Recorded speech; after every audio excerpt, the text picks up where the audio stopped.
con la unión, o sea que donde hay paz hay unión, donde no hay paz no hay unión, hay división. Y si quieren un ejemplo, miren nomás Colombia y verán cómo está el país.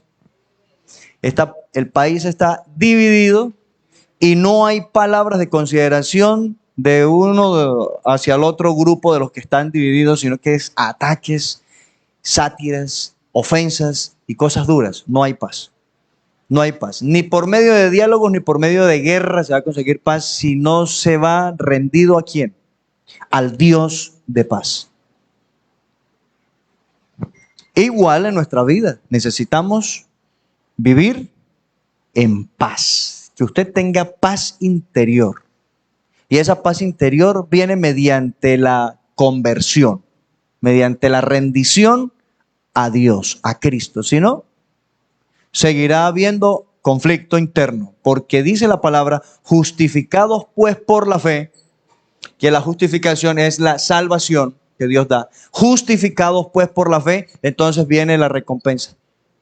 Tenemos paz para con Dios por medio de nuestro Señor Jesucristo. Muy bien, de paz. Muy bien, ahora, ¿nos gusta ser amados o no? ¿A cuántos le gusta que lo amen? Aunque por allá había una alabanza que cantaba un hermano mío por ahí, que decía que uno quiere para que lo quieran y uno ama para que lo amen. ¿Cierto? Pero ese es un amor condicionado, ¿cierto? ¿Condicionado a qué?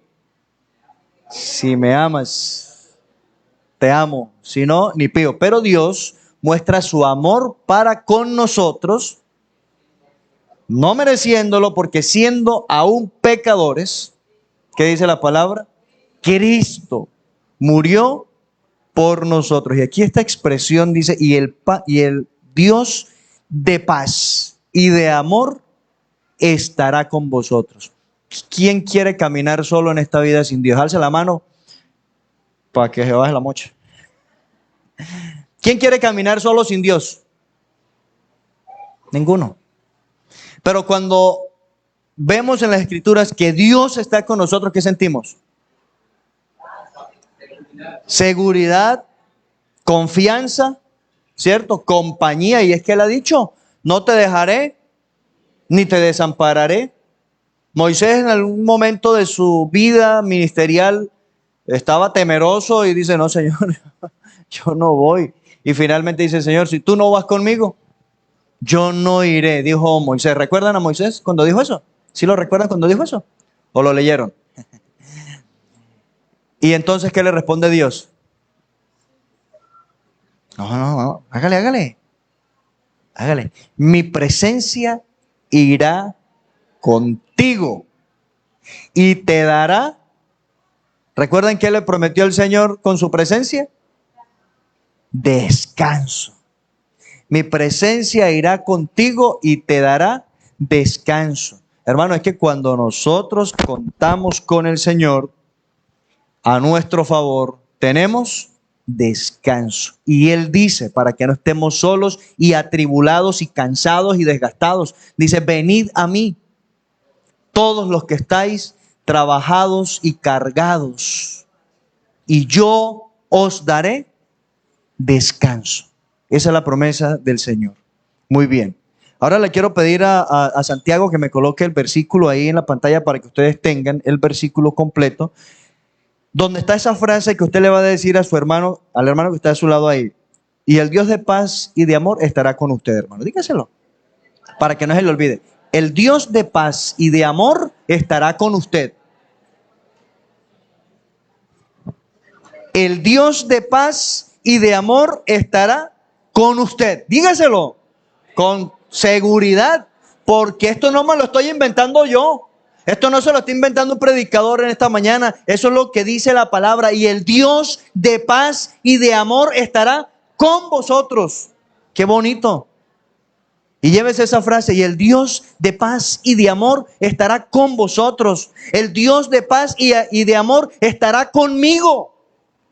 Tráigalo a la primera persona. Estará conmigo. El Dios de paz y de amor estará contigo o con usted, como usted le quiera decir al que está a su lado. Y vivamos, hermanos, en esa paz y en ese amor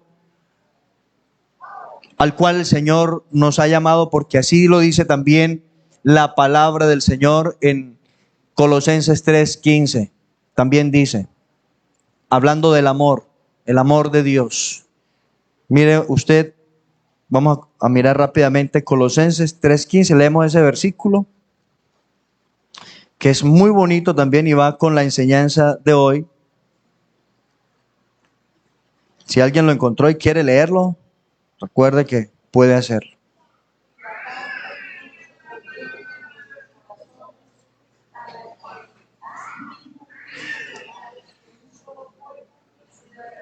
Hermoso ese versículo. Y la paz de Dios, ¿qué debe hacer? Gobierne. ¿Qué debe gobernar? Gobierne en vuestros corazones. Y la paz de Dios gobierne en vuestros corazones, a la que asimismo fuisteis llamados en un solo cuerpo. ¿Cuál cuerpo? ¿Cuál cuerpo? No lo piense. La iglesia es el cuerpo al cual usted y yo pertenecemos. Todos somos miembros, todos los creyentes somos miembros del mismo cuerpo. Y luego dice, y sed agradecidos. Y sed agradecidos. Amados hermanos. Segundo a los Corintios 13:11, que era el versículo que Santiago nos tenía ahí, ya va a aparecer nuevamente en pantalla. Dice, por lo demás, hermanos, tened gozo, perfeccionaos, consolaos, sed de un mismo sentir y vivid, en paz. Y el Dios de paz y de amor estará con vosotros. El Dios de paz y amor estará ¿con quién? Con nosotros. Estará con yo, dijo Meterio. Estará conmigo y estará contigo. Pero miremos cuáles son los pasos que debemos dar para que vivamos esa paz y ese amor del Dios que nos acompaña paso a paso en el diario vivir. Miremos cuáles son los pasos que debemos dar. Ahora, yo quiero decirle lo siguiente. Si usted mira la primera carta a los Corintios y parte de la segunda carta a los Corintios, el apóstol Pablo está dirigiéndose a la iglesia porque en la iglesia había una serie de dificultades muy grandes. Pregunto, si usted conoce el contenido de la primera carta y parte de la segunda, pregunto, ¿había paz entre los hermanos? ¿Había paz entre los hermanos? No. Porque dice la palabra en la primera carta a los Corintios, solamente voy a dar referencias. Si usted quiere tomar apuntes, bien puede hacerlo. Pero dice en la primera carta a los Corintios, en el capítulo 3, versículo 3, dice, porque aún sois carnales. Ese es el texto clave o lema de esa carta, porque aún sois carnales. Pues habiendo entre vosotros celos, contiendas y disensiones, ¿qué había entre ellos? 3 cositas nomás. Celos, contiendas y disensiones. Ahí menciona 3 cositas nomás. Pues no era ni mucho. Lo que pasa es que está agrupando. Y dice, habiendo entre vosotros celos, contiendas y disensiones, llévese la tarea bíblicamente qué son celos, qué son contiendas y qué son disensiones. Pregunta el apóstol Pablo, ¿no sois carnales y andáis como hombres? Entonces usted puede decir, bueno, pues que igual eran hombres. Pero el sentido del apóstol Pablo ahí cuando dice, no sois carnales y andáis como hombres, es para decirle, están comportándose carnalmente, no espiritualmente. No están andando en el espíritu, sino en la carne, y se están comportando como los hombres naturales. ¿Alguien dijo por ahí? E inconversos, muy bien, como los que no han conocido al Dios de paz y de amor. Se están comportando así. Por eso les hace esa pregunta, para llamarlos a la atención. ¿No sois carnales y andáis como hombres naturales, como impíos? Y hay otro versículo, por eso le digo que parte de la segunda carta también, la segunda carta, el capítulo 12, versículo 20, dice, pues me temo que cuando llegue no os halle tales como quiero, sino que los encuentre como no quiero. La pregunta es, pensemos acá, pensemos para preguntarles, les pregunto y me responden, pensemos, ¿cómo los quería encontrar? ¿Cómo los quería encontrar? Espirituales, los quería encontrar sin disensiones, sin pleitos, sin celos, sin divisiones y sin disensiones. Él los quería encontrar en armonía, los quería encontrar. Temo que cuando llegue no se encuentre tales como quiero. Y yo sea hallado de vosotros cual no queréis, porque como querían los hermanos de Corinto a Pablo, ¿cómo lo querían? Lo querían alcahueta. ¿Sí? ¿Sería esa expresión muy fuerte o estamos bien así? Ellos lo querían hallar, o sea, querían que él fuera alcahueta, o sea, que no los reprendiera, que no los amonestara por todas aquellas cosas que tenía la iglesia pasando por dificultades, sino que se complaciera con ellos.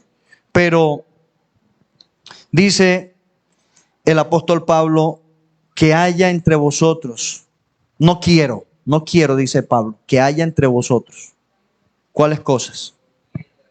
No quiero que haya entre vosotros contiendas, envidias, iras, divisiones, maledicencias, murmuraciones, soberbias, desórdenes. Oiga, al principio dijo, porque habiendo entre vosotros celos, divisiones y disensiones, no sois carnales. Hasta ahí llevaba 3 nomás, pero mire que aquí, ¿qué hace el apóstol Pablo? Tiene que especificarle, primero se las presenta agrupaditas, pero ahora tiene que especificarle más. Y si usted sigue mirando en las cartas, primera y segunda a los Corintios, se las especifica aún más. Se las especifica aún más.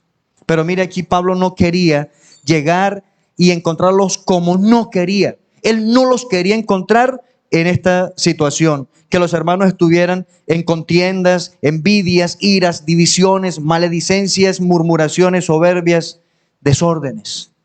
Él no quería así. Hermanos, a veces nosotros en la iglesia vemos que hay conductas similares y nos preguntamos, bueno, ¿y ahí qué? Y hasta nos atrevemos a pensar que es que de pronto no es creyente. Pero no es que no sea creyente. Yo creo que es que necesita ser, y vamos a mirar qué es lo que necesita. ¿Qué es lo que necesita hacer por el Señor? Muy bien. Después que el apóstol Pablo le hace estas amonestaciones y los llama para que dejen esas conductas que son correcciones, reprensiones, el apóstol Pablo también despliega aquí, finalizando la carta segunda, despliega unas exhortaciones. ¿Qué son exhortaciones? ¿Ah? Consejos. Muy bien. ¿Qué son exhortaciones? Llamado, ¿cierto? Un llamado amoroso. ¿A qué? A seguir lo correcto. Eso es exhortación. Un llamado amoroso a seguir lo correcto. Por eso no podemos mirar a Pablo como ese que llegó como con una varilla, dándole varilla a todos. No. Él tiene que llegar firme a identificar y corregir aquellas conductas carnales de los hermanos, pero ahora el apóstol Pablo los está llamando a seguir, los está exhortando a seguir lo que la iglesia, lo que cada uno de nosotros en particular debemos hacer. Porque es que la iglesia en Corinto necesitaba tener perfecta comunión entre sí para que cuando recibieran el pan y la copa, ninguno fuera a comer y a beber de manera indigna.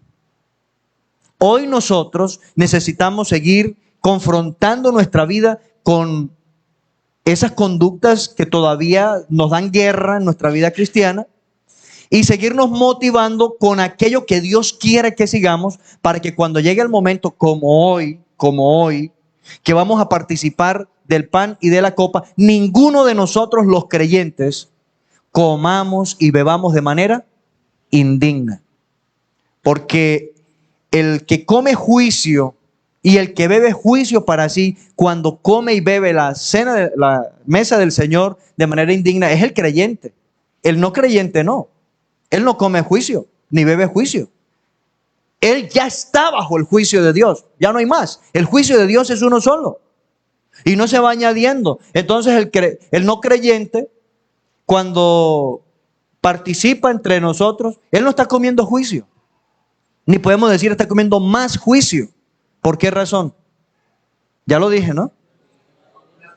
Porque ya él está bajo el juicio de Dios. Entonces el creyente es el que debe tener mucho cuidado. Nosotros como creyentes debemos tener mucho cuidado de no ir a comer y beber de manera indigna. Por eso, amados hermanos, el Señor, como dice ahí, a paz nos ha llamado. A paz nos llamó en un solo cuerpo, dice el versículo de Colosenses que leímos, y debemos vivir agradecidos por esa forma misericordiosa en que Dios nos ha tratado. Nos ha llamado a ser miembros de un mismo cuerpo. Muy bien. Entonces, ¿cuál es la frase que se va a llevar para la casa?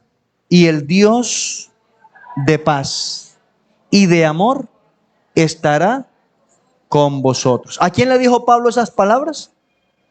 A la iglesia en la cual había corregido todas estas cositas feas, que entre nosotros Dios quiera que ni aún se vayan a nombrar, que hay entre nosotros pleitos, iras, celos, disensiones, divisiones. No, que ni aún se halle entre nosotros, porque eso nos afecta la comunión que tenemos con Dios y con nosotros mismos, y eso nos afectará el disfrutar y el vivir en paz y amor. Entonces, lo primero que exhorta el apóstol Pablo a la iglesia es, según a los Corintios 13:11, por lo demás, hermanos, tened, ¿qué? Tened gozo. Lo segundo que es, perfeccionaos. Lo tercero es, consolaos. Lo cuarto, sed de un mismo sentir. Y el quinto, vivid en paz. ¿Sí ve cómo dividimos ese versículo? Y es un paso a paso que cada uno debemos dar para que disfrutemos la promesa. ¿Cuál es la promesa? Y el Dios de paz y de amor estará con vosotros. O sea que el disfrutar la compañía, la guía de ese Dios de paz y de amor prácticamente está condicionado ¿a qué? A estos 5. Primero, tened gozo. Ahora yo quiero que ustedes me ayuden en algo más. ¿Está hablando en singular o en plural?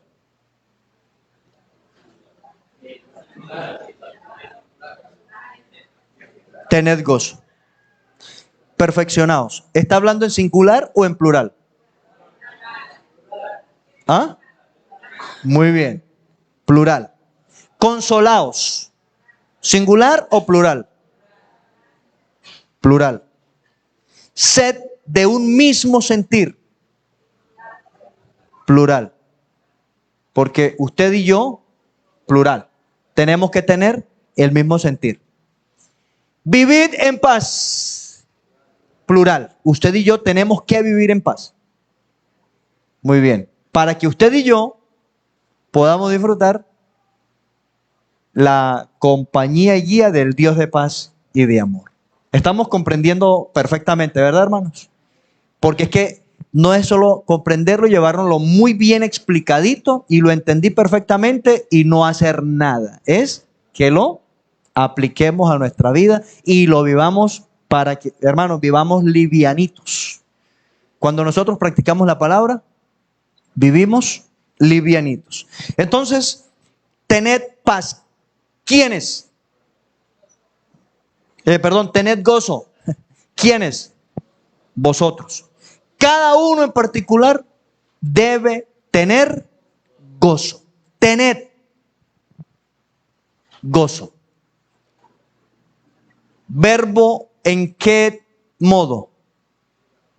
¿En qué modo? Muy bien.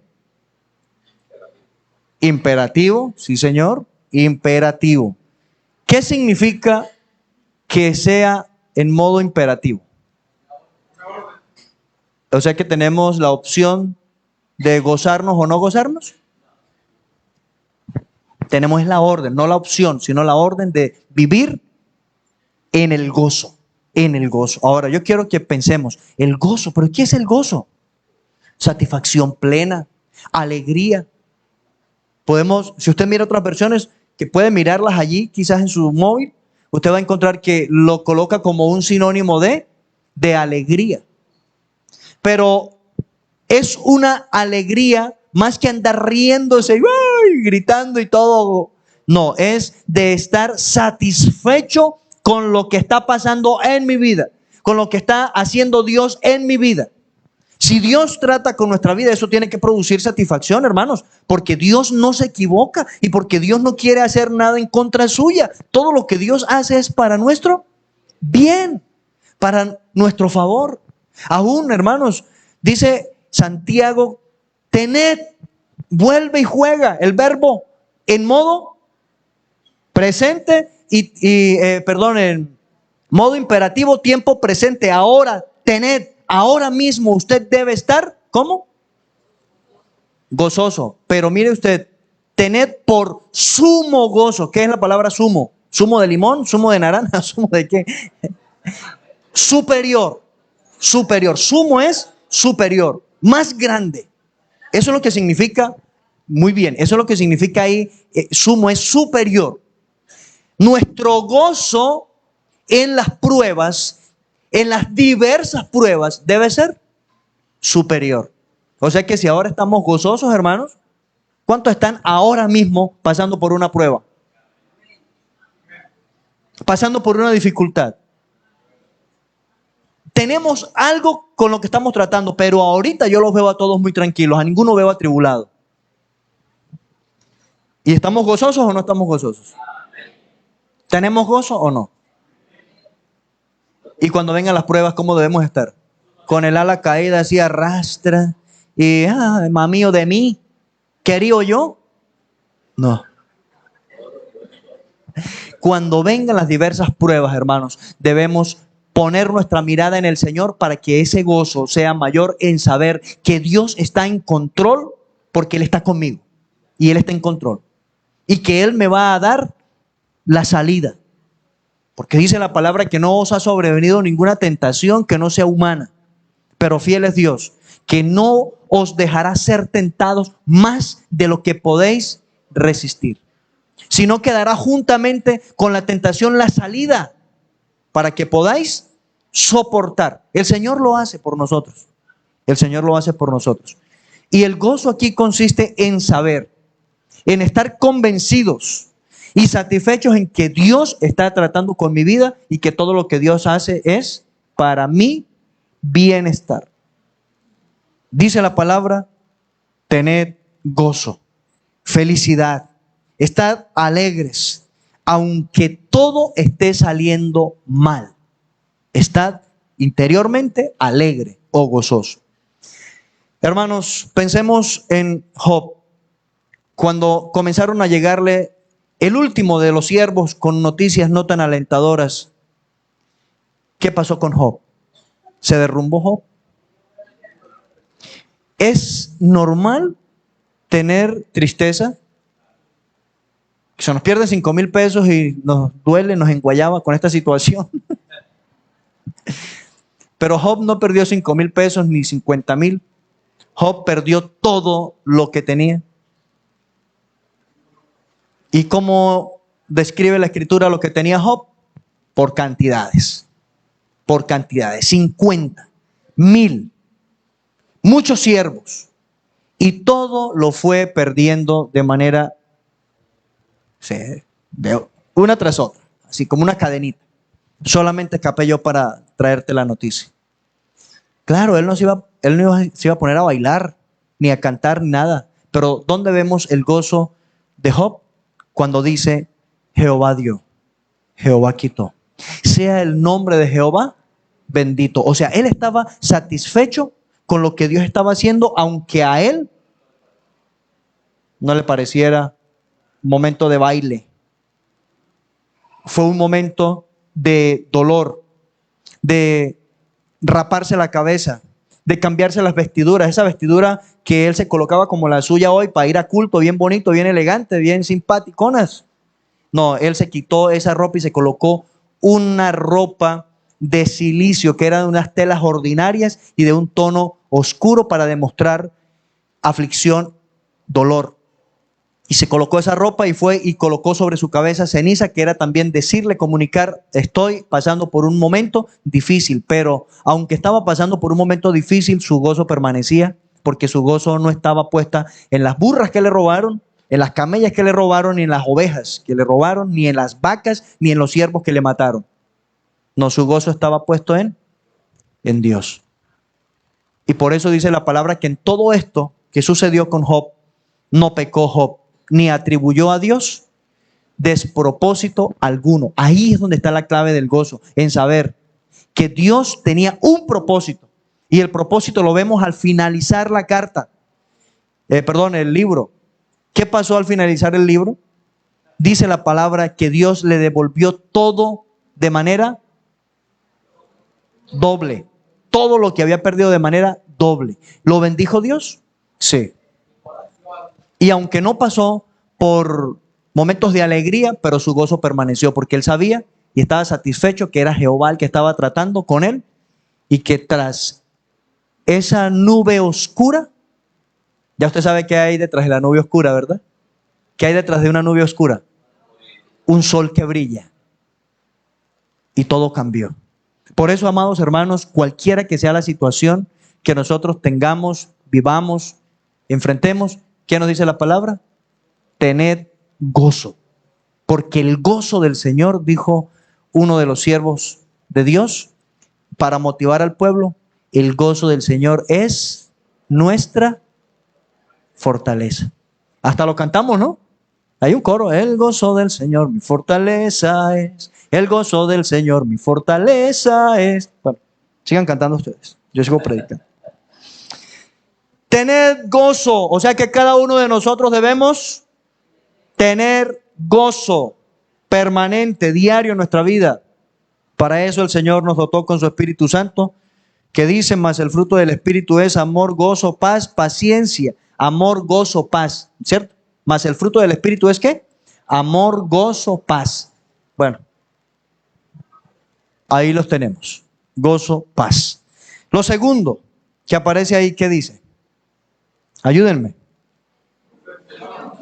Perfeccionados. ¿Cuál es el segundo paso que debemos dar en nuestra vida? Perfeccionados. ¿Qué es la idea de perfeccionar? La idea de perfeccionar es completar. ¿Estamos de acuerdo o no? Bíblicamente. Es completar. Eso es perfeccionar. Completar. Por eso cuando dice la palabra que el que comenzó en vosotros la buena obra, la perfeccionará hasta el día de Jesucristo, quiere decir que la completará. Es decir, cada día en nosotros irá forjando la imagen de su Hijo Jesucristo para completar. La perfeccionará. Aquí dice, perfeccionaos.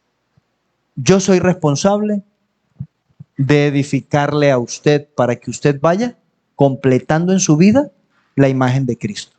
Y usted es responsable de ayudarme para que en mí también sea completada la imagen de Cristo. Esto es algo práctico entre usted y yo. Mutuamente debemos perfeccionarnos. Para perfeccionarnos, hermanos, mutuamente, muchas veces es necesario preguntar, ¿cómo está usted, hermano? Hermano, ¿cómo está? A algunos hermanos no les gusta que le pregunten, ¿cómo está? De hecho, En algún momento, hablando con algunas personas, han dicho, es que tiene que meterse en la vida de uno. Pues si yo no me meto en la vida suya, y si usted no se mete en la vida mía, pregunto, ¿nos podemos ayudar? ¿Nos podemos perfeccionar mutuamente? ¿Qué dice usted? No, no. Si usted no se mete en mi vida, usted no me puede ayudar a mí. Ahora, el diablo ha colocado una barrera, tanto así que nadie puede preguntar nada ni puede intervenir en la vida de otra persona con amor, porque también Dios nos ha dado espíritu de discernimiento para saber quién es el que viene a ayudarme y quién es el que viene a recoger información para ir a difamarme. ¿Ah? Y quizás alguno tuvo la mala experiencia de alguien que después que supo cuál era su debilidad, su fragilidad, en qué necesitaba ayuda, fue y lo divulgó por allá y no lo ayudó, pues él no venía de parte de Dios. Ese venía de parte ya del enemigo, porque no lo ayudó a edificar, sino a derribar. Así no es. Por eso en nosotros tiene que haber un corazón limpio, un corazón limpio. Señor, ¿quién entrará en tu santo templo? ¿Quién entrará, Señor? ¿Quién entrará en tu santo templo? Allá en el contexto del Antiguo Testamento, ¿cuál era el templo? El lugar que se había edificado para colocar el arca del pacto y para que fueran allá a clamar por misericordia. Pero hoy, ¿cuál es el templo? Hoy el templo de Dios dice, vosotros sois morada de Dios en el Espíritu. Le está diciendo a la iglesia, vosotros o ignoráis que vosotros sois templo de Dios. Somos templo, somos morada de Dios en el Espíritu.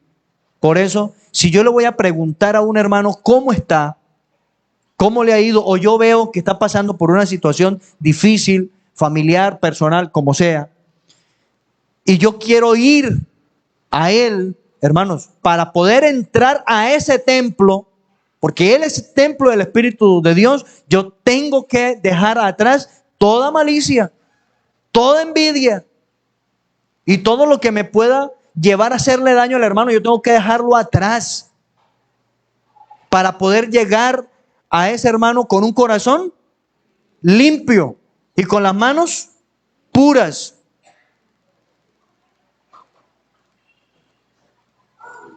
Y entonces poder hacer el trabajo de manera correcta de perfeccionar, porque es completar. Pero la otra idea de completar es remendar. Cuando dice ahí perfeccionados, es remendar. ¿Tiene algún roto usted por ahí en su vida?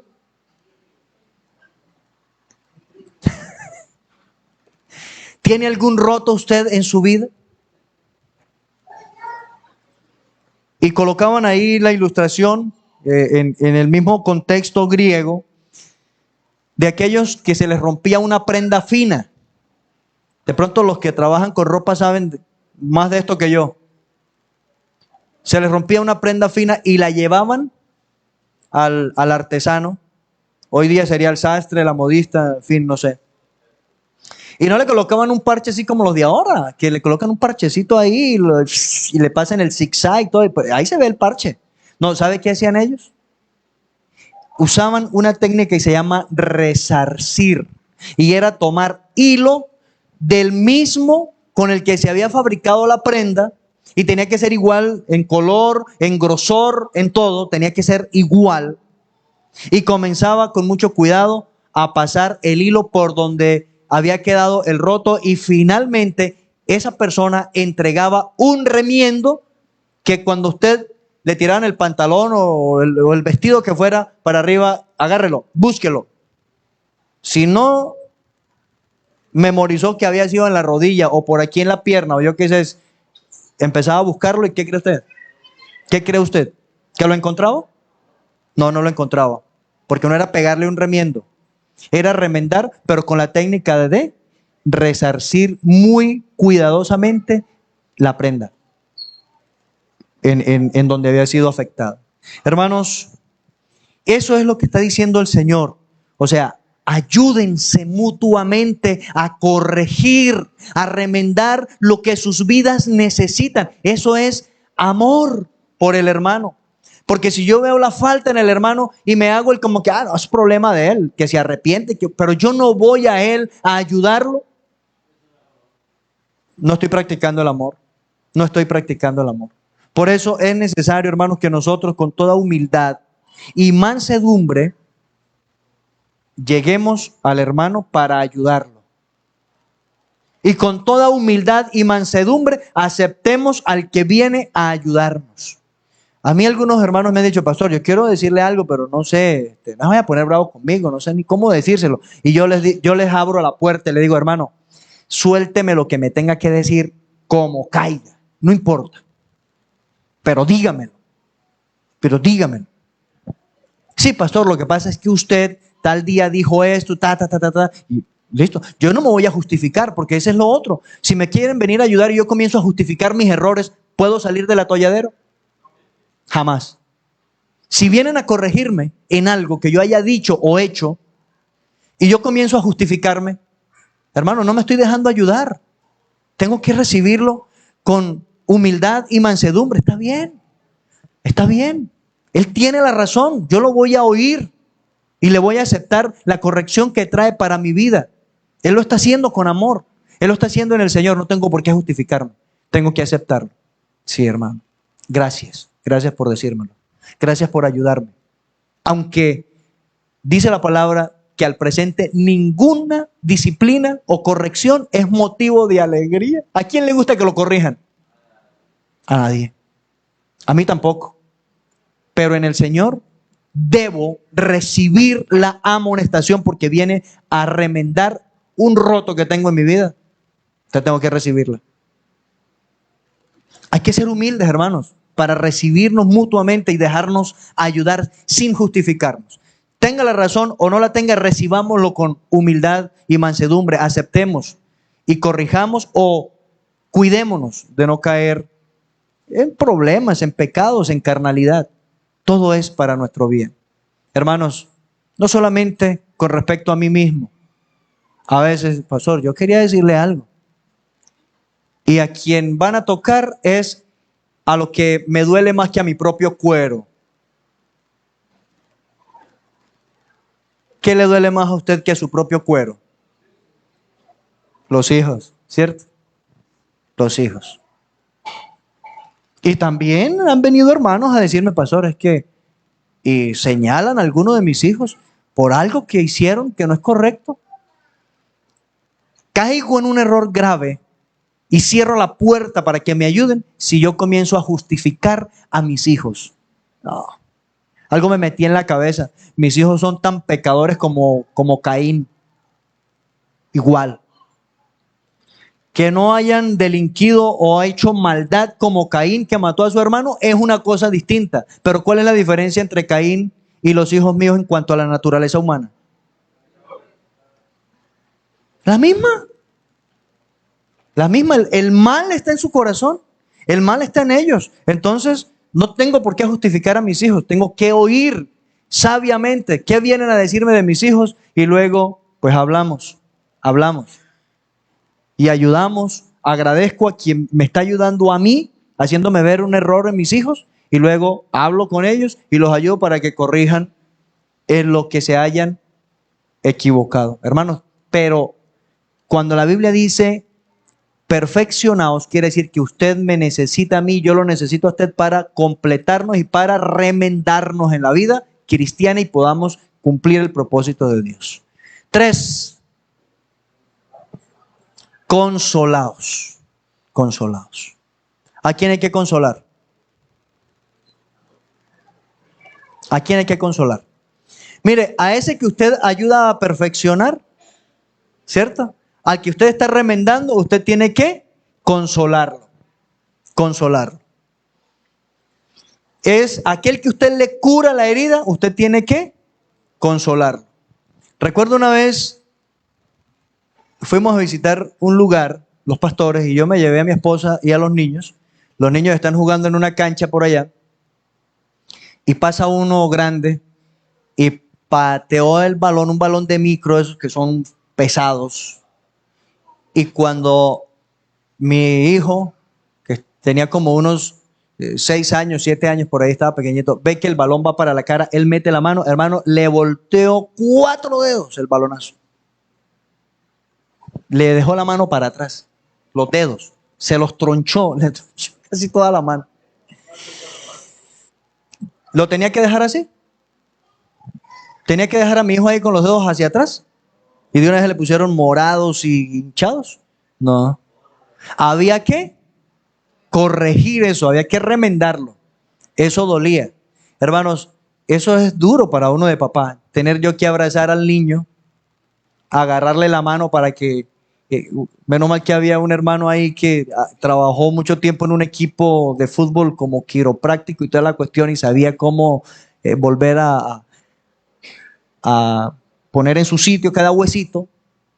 Y para mí era doloroso verlo llorar con sus dedos todos tronchados, pero yo tener que agarrarle la mano y entregarle la mano de mi hijo que me duele al que le va a estirar dedo por dedo y coyuntura por coyuntura y consolarlo. Papito, tranquilo, mi amor. Duele, pero esto te va a ayudar, esto te va a perfeccionar. La mano, tus dedos van a quedar otra vez en su lugar. Y tocó hacerlo. Era necesario. Era necesario. Y finalmente, como los dedos son, el meñique también se lo sacó aquí en la punta de la uña. No le podía tomar la punta del dedo porque era muy chiquitica. Y dijo, no, ese toca dejárselo. Y yo dije, no, ¿cómo no? Hay que arreglárselo. Y ahí buscando la forma, bueno, se ideó algo con un pañal, porque todavía cargábamos pañales de tela para cuidar de ellos. Y con el pañal le pudo agarrar el dedo y ¡pam! Toteó el dedito y se lo acomodó y todos sus dedos volvieron a su lugar. Fue doloroso corregir esa lesión. Entonces, ¿qué tuve que hacer como padre? Consolarlo y abrazarlo y casi llorar con él. Hermanos, esto es mi hermano, a usted tiene que importarle su hermano como a usted mismo. Somos miembros de un mismo cuerpo. No podemos ser indiferentes, indolentes hacia el dolor del hermano, hacia el sufrimiento del hermano. Yo tengo que ir a él, a llevarle consuelo con la palabra. Consolar es confortar. Consolar es llamarlo y ofrecerle mi pecho para que si él tiene que llorar, llore. Consolar es ir y ofrecerle mi hombro para que él pueda pararse y sostenerse. Eso es lo que está diciendo aquí la palabra.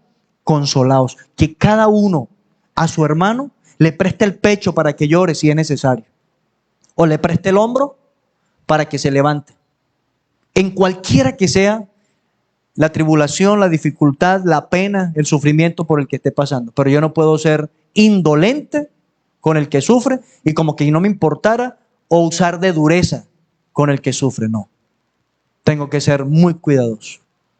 Unos hombres fueron a consolar a Job, pero mire usted que en ese consuelo comenzaron fue como a cuestionarlo. Cuando yo voy a consolar a alguien, yo no puedo cuestionarlo en nada. Yo tengo que mirar cuál es su necesidad, su dolor y ayudarlo a superar esa necesidad o ese dolor. Eso es lo que la palabra de Dios quiere que hagamos cada uno con el hermano. Por eso está en número plural. No es singular, es mutuo. Consolaos. ¿El cuarto cuál es? Sed de un mismo sentir. Pero usted dirá, pero si todos pensamos distinto, no tenemos el mismo cerebro todos, no tenemos un cerebro compartido para pensar lo mismo, para ser de un mismo sentir. Y de hecho el apóstol Pablo, hablando a los filipenses, vuelve y menciona, haya pues en vosotros. ¿Sabe qué sigue? No. Haya pues en vosotros este mismo sentir que hubo también, ¿en quién? En Cristo Jesús. Entonces, aunque usted tiene pensamientos distintos a los míos, un cerebro para cada uno, una manera de pensar distinta. ¿Podemos unificar nuestro pensamiento o no? Es que eso es lo que está diciendo la palabra. Unifiquen su pensamiento. Usted piensa una cosa, usted piensa la otra, todos pensamos distinto. Pero es necesario llegar a que todos esos pensamientos que serían como arroyos que vienen de la montaña, pero a la final todos los arroyos que vienen de la montaña, ¿dónde terminan? En un mismo, todos desembocan en un mismo río. El pensamiento de Cristo es la fuente principal. Y todos nuestros pensamientos deben ser llevados cautivos a la obediencia. ¿A quién? ¿Qué dice la palabra? Debemos llevarlos cautivos a la obediencia a Cristo. Hermanos, cualquiera que sea su manera de pensar en cualquier cosa que sea, usted debe someter esos pensamientos, debe cautivarlos, encadénelos y llévelos cortico a la obediencia a Cristo. ¿Cómo hago yo para llevarlos a la obediencia a Cristo? Mis pensamientos son de acuerdo a Cristo, son de acuerdo a la voluntad de Dios. Mis pensamientos son de acuerdo a lo que dice la palabra de Dios. ¿Sí? Entonces voy por buen camino. Si mis pensamientos no son de acuerdo a la voluntad de Dios, no van acordes a lo que dice la palabra, ¿qué tengo que hacer? Someterlos a ella. Yo tengo que someter mis propios pensamientos a la voluntad a Cristo. Estoy hablando de Juan Daniel Trillos. Yo tengo, y voy a decirlo así en ese término que suena tan horrible, porque alguno me puede decir, tengo que morirme, como pasa a veces, ¿no? Pero yo tengo que someter mis pensamientos a la obediencia a la palabra de Dios. Ahora, en el momento que cada uno de nosotros en particular, usted y yo, sometemos, llevamos cautivos nuestros pensamientos a la obediencia a Cristo, ¿sabe qué da como resultado eso? Un mismo sentir. Es más, el apóstol Pablo también a los filipenses dice que penséis una misma cosa. ¿Humanamente será posible? ¿Yo qué voy a saber qué está pensando usted? ¿Y usted qué va a saber qué estoy pensando yo? Pero si llevamos nuestros pensamientos cautivos a la obediencia a Cristo, podemos llegar a pensar todos una misma cosa. Hermanos, la Biblia dice, sed de un mismo sentir. O sea, que el sentir suyo y el sentir mío debe ser el mismo sentir de Cristo. No es que ahora usted tiene que conformarse a lo que yo digo o que yo tengo que conformarme a lo que usted dice. No, porque ahí nunca vamos a llegar. Nunca vamos a llegar a disfrutar la paz y el amor de Dios. No, nunca. Pero si yo agarro mis pensamientos y los someto a la voluntad de Cristo y usted agarra sus pensamientos y los somete a la voluntad de Cristo, ahí sí es posible que todos seamos de un mismo sentir, pensemos una misma cosa. Haya pues en vosotros, dice, el mismo sentir que hubo en Cristo Jesús. Escuche bien. Filipenses 2, si quiere. Filipenses 2. 2, 4 en adelante. Vamos a leerlo. Lo iba a recitar, pero usted sabe que a veces el hambre nos hace equivocar. Nos equivocamos. Entonces mejor Filipenses 2.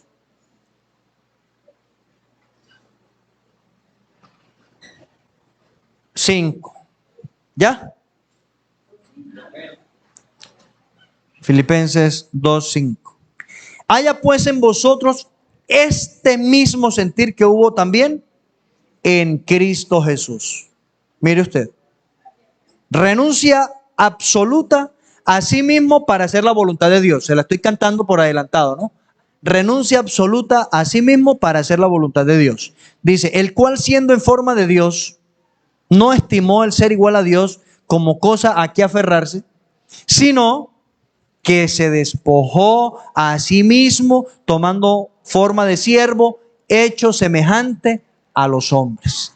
Y estando en la condición de hombre, se humilló a sí mismo, haciéndose obediente hasta la muerte y muerte de cruz. Haciéndose obediente. ¿Obediente a quién? A Dios. ¿Y la voluntad de Dios cuál era? Que muriera. y que muriera ¿dónde? En la cruz, haciéndose obediente hasta la muerte y muerte de cruz. Por lo cual Dios también lo exaltó hasta lo sumo, a la parte superior, y le dio un nombre que es sobre todo nombre, para que en el nombre de Jesús se doble toda rodilla de los que están ¿dónde? En los cielos, en la tierra y debajo de la tierra, y toda lengua confiese que Jesús es el Señor, para gloria de Dios Padre. Este es el sentir que hubo en Cristo Jesús. Renunció a sí mismo para hacer la voluntad de Dios. Eso tenemos que ser nosotros. Renunciar a nosotros mismos para hacer la voluntad de Dios. Eso es ser de un mismo sentir. Y lo último que dice, ¿cuál es? La última exhortación. Vivid en paz. En otras palabras, Pablo le está diciendo a la iglesia en Corinto, basta. ¿De qué? ¿Basta de qué? De disensiones. ¿Basta de qué más? Ya no más envidias, ya no más celos, ya no más murmuraciones, ya no más nada de lo que daña la comunión de la iglesia. Escúcheme bien. Ya no más nada de lo que daña la comunión de la iglesia. La comunión de la iglesia, hermanos. La relación entre usted y yo, la relación mutua que debe caracterizarnos. Vivid en paz. Recuerda que hace un momento en la introducción yo decía que es el término como Irene, que es de Ireneo, un término griego Ireneo, pero así para que nos quede más suave a nosotros, Irene, que tiene que ver con unir, que vivamos unidos. Si hay paz, hay unidad. Si no hay paz, habrá división, y ya yo se lo estaba ilustrando hace un momento con nuestro país. En nuestro país nos quieren vender el tema de la paz y cada vez el país está más y más dividido. ¿Por qué razón? Porque la paz la quiere gestionar, proponer y generar el hombre con sus capacidades, pero no entienden, no saben quizás, o no quieren aceptar que la paz es de Dios y que la paz nos la da Dios mediante el Espíritu Santo. Por eso, amados hermanos, podemos mirar muchos versículos donde la Escritura nos llama a vivir en paz, donde dice también que tengamos paz entre nosotros, que a paz nos llamó el Señor. El Señor no nos llamó para que estemos divididos en opiniones y en cuestiones de esta vida. El Señor nos llamó para que vivamos en paz, para que procuremos la paz los unos con los otros. Dice la Escritura, en cuanto dependa de vosotros. Cuando dice el apóstol Pablo, en cuanto dependa de vosotros, está señalando a la iglesia, a los creyentes, en el mundo.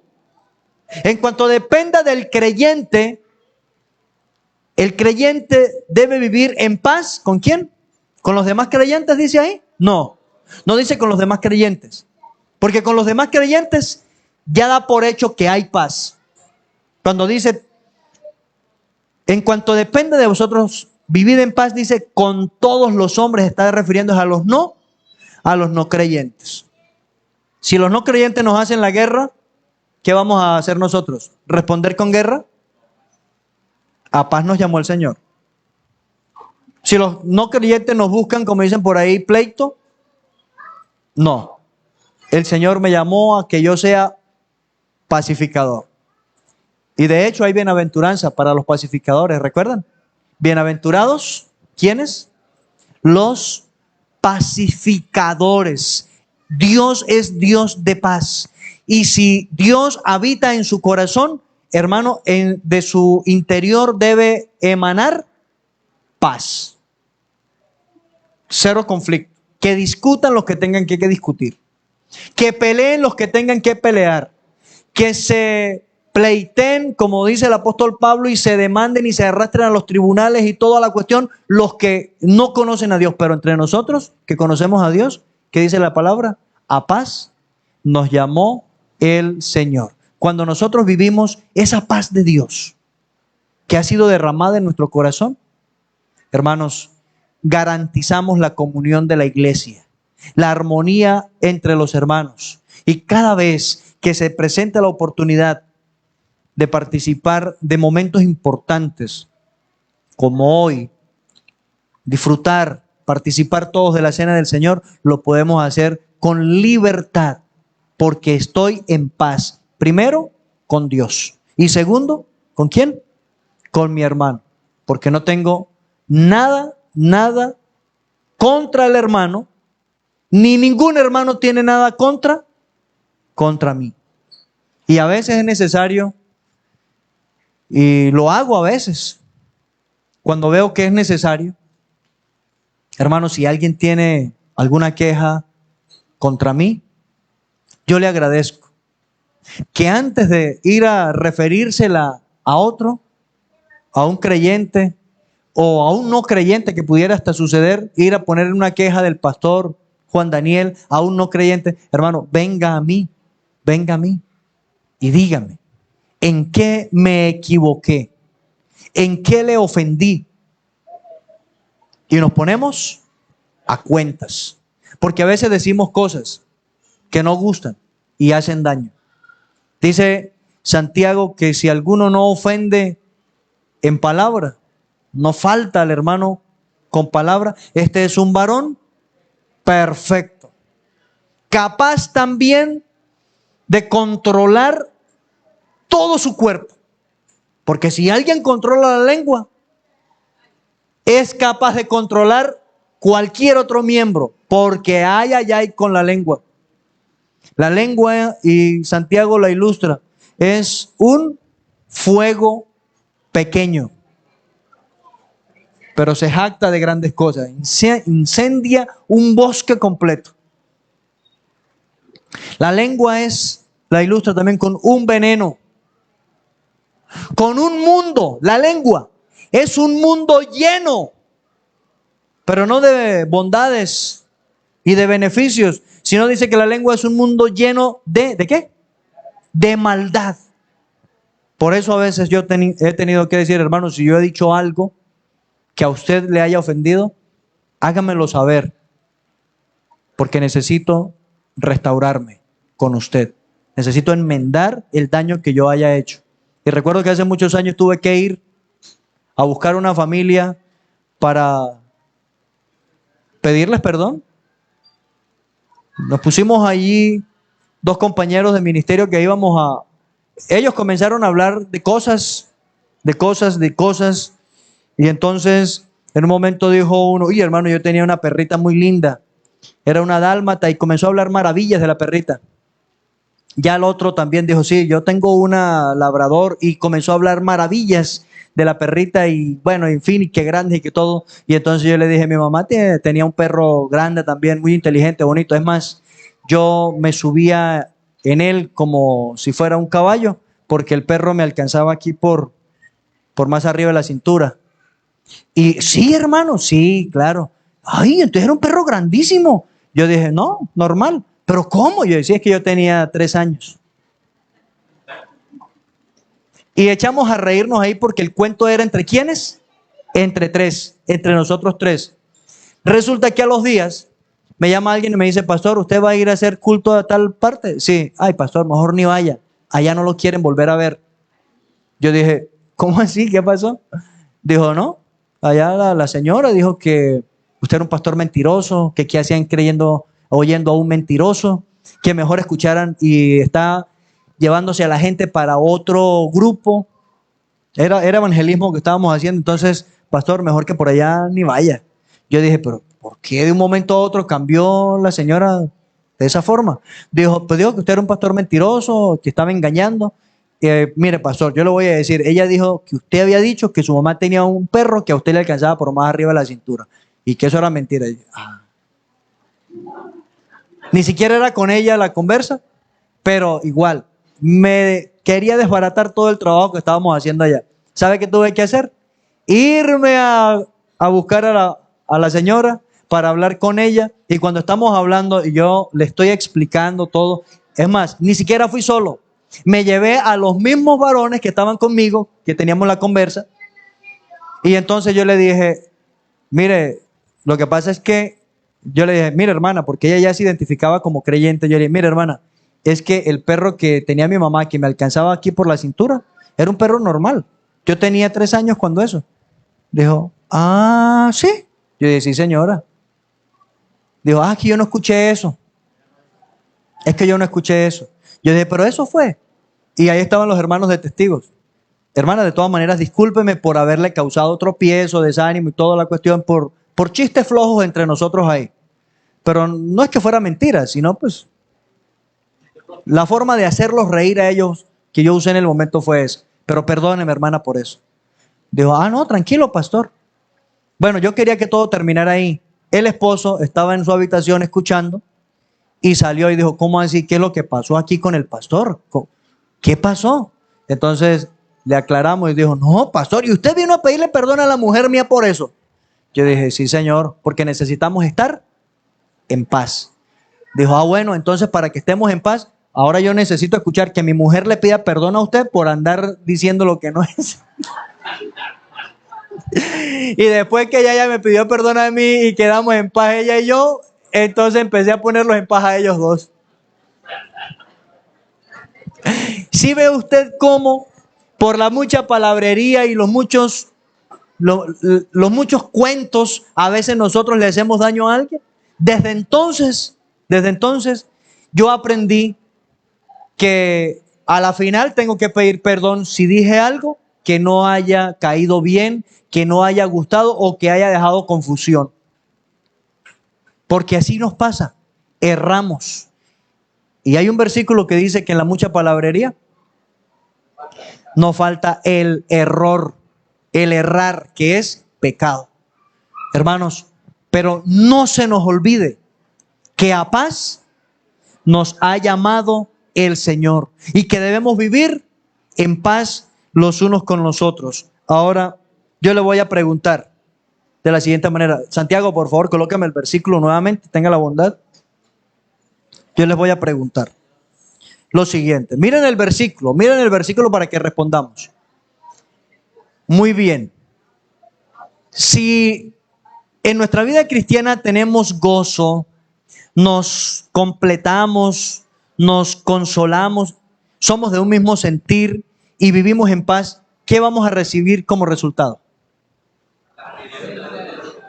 ¿Qué vamos a recibir como resultado? Eso, que el Dios de paz y de amor estará con nosotros. Muy bien. El Dios de paz y de amor estará con nosotros y entonces por donde quiera que caminemos estaremos dejando una semilla ¿de qué? De paz y de amor. Si alguien quiere vivir y disfrutar la presencia del Dios de paz y amor en su vida, ¿qué tiene que hacer? ¿Qué tiene que hacer? Ay, no, muy lindo ya, me lo tires así, ¿no? ¿Qué tiene que hacer? Tiene que vivir el gozo del Señor. ¿Qué más? Tiene que comprometerse a ayudar a los hermanos a perfeccionarse. ¿Qué más? Tiene que consolar a los hermanos. Por eso yo propuse, hermano, le voy a decir esto, hablando del consuelo, yo propuse que en cuanto depende de mí no me voy a perder ni un velorio. Y se lo digo en serio. Porque es que esa persona que está ahí en el velorio, que está de luto, que está de duelo, necesita la compañía y el consuelo de nosotros. Por eso yo dije, no, yo no me voy a perder de aquí en adelante ni un velorio en cuanto de mí dependa. Así el que se murió no vaya al velorio mío, no importa. Pero yo voy a ir a todos los velorios. Muy bien. ¿Qué más tiene que hacer? Tiene que ser de un mismo sentir con los demás hermanos. ¿Y ese sentir cuál es? El de Cristo Jesús. Y comprometerse a vivir en paz. Eso tiene que hacer el que quiera disfrutar la presencia del Dios de paz y de amor. Amén.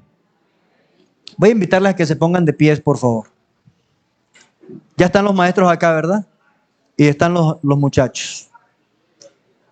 Vamos a orar y voy a pedirle también a los hermanos que ya hoy están en orden para servir la cena del Señor, que tomen los elementos y mientras la iglesia ora, Mientras la iglesia ora, entonces los hermanos llegan aquí al lugar.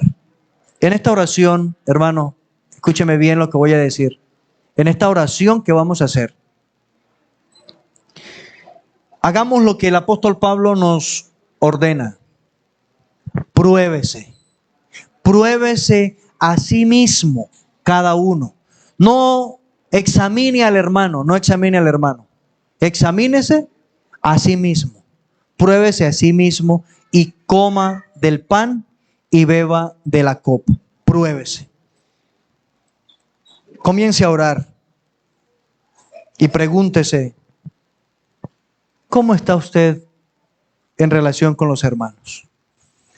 ¿La iglesia le produce gozo a usted? ¿Le produce alegría, satisfacción? ¿Está usted con toda humildad y mansedumbre ayudando a crecer a otros hermanos espiritualmente? ¿Está usted viviendo el dolor de otros hermanos, sufriendo con ellos, consolando a otros hermanos que pasan por tribulación? ¿Es usted de un mismo sentir? ¿Practica usted el mismo sentir que hay en Cristo Jesús? ¿Vive usted en paz con todos los hermanos? Puede decir en este momento, al terminar el servicio, puedo saludarlos a todos mirándole a los ojos porque estoy en paz con mis hermanos. Si es así, una respuesta positiva a cada una de estas preguntas, dele gracias a Dios, porque le ha permitido andar en integridad. Pero si usted en este momento descubre que en alguna de estos pasos que nos permiten disfrutar de la paz y el amor de nuestro Dios, usted ha faltado en alguno, quiero decirle que el Señor también nos da la oportunidad de venir a Él, nos da la oportunidad de confesar nuestros pecados y recibir la limpieza de nuestros pecados y el perdón de cada falta. El Señor es fiel para perdonar todos nuestros pecados y limpiarnos de toda maldad con tan solo que nosotros los confesemos y vivamos en paz. Señor, gracias por tu inmensa bondad, por tu inmensa fidelidad en nuestras vidas. Hoy, Señor, está frente a nosotros el pan y la copa. Permítenos tomarlo en acción de gracias y para gloria de tu nombre, porque tú fuiste inmolado en el Calvario por nuestros pecados. Tú fuiste voluntariamente a sufrir el dolor, la vergüenza pública, Señor, y pagar, oh Dios mío, el precio de nuestra redención. Hoy, Señor, tenemos redención por tu sangre y perdón de nuestros pecados por medio de ese sacrificio. Gracias, Dios. Te ruego, Señor, porque quizás alguien esté inseguro, que no te ha recibido como Señor y Salvador. Te ruego, Padre, que si hoy tu palabra ha hablado a su corazón, le permitas ahora decir: Señor, aquí estoy frente a ti, reconociendo mi pecado y reconociendo que solamente tú eres el único que puedes perdonar mis pecados y limpiarme de toda maldad. Que hoy le pueda decir: Señor, coloco delante de ti mi vida, me entrego a ti, Señor, en alma y cuerpo, para obedecerte. Gracias por tu salvación. En el nombre de Jesús oramos y te damos gracias. Amén y amén. Pueden seguir, mis amados hermanos. Quiero recordar que la cena del Señor es para todo aquel que ha confesado a Cristo como su único y suficiente Salvador. Si usted ya recibió a Cristo como su Salvador, participe, reciba el pan, reciba la